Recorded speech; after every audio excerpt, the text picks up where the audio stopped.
2022 general elections that have been violated.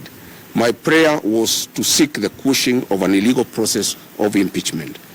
It is only after the determination of illegality, as has already happened, and setting aside of the impeachment, as should have happened, we were to consider asking for damages for constitutional violations. The 50 million Kenya shillings awarded to me is an insult to my fundamental rights and freedoms and a mockery of the Constitution. We are not interested. Money was never the issue here. Justice and constitutional supremacy was. I am one Kenyan leader who will not and cannot be swayed by promises of money to allow violation of the Constitution. I stand as a matter of principle to protect constitutional rights and defend the Constitution. This is an oath that I sow, and Kenyans know me for that.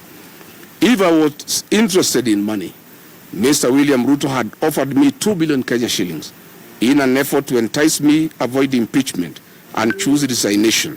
But I stood for my rights and that of over 7 million Kenyans who voted for me. I rejected this offer and faced the National Assembly. This is in public domain.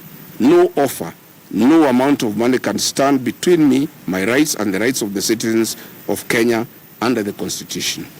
So if I could reject 2 billion, offering me 50 million is a serious joke. And a retired principal called me last night, listening to the judgment, that my rights were violated, but if the impeachment is vacated, there will be a constitutional crisis because there will be 2 deputy presidents. And this lady who has gone to school summarized the whole argument in a very simple manner. She told me it was like a man who wants to take your wife and organizes with the police to prefer false charges against you, connives with the magistrate to have you imprisoned so that he can take your wife. And then you are imprisoned without undergoing fair trial. While serving your sentence, you move to the High Court to challenge the imprisonment. And the judge of the High Court comes to the conclusion that the imprisonment was unfair, it was wrong, because he was not given fair hearing.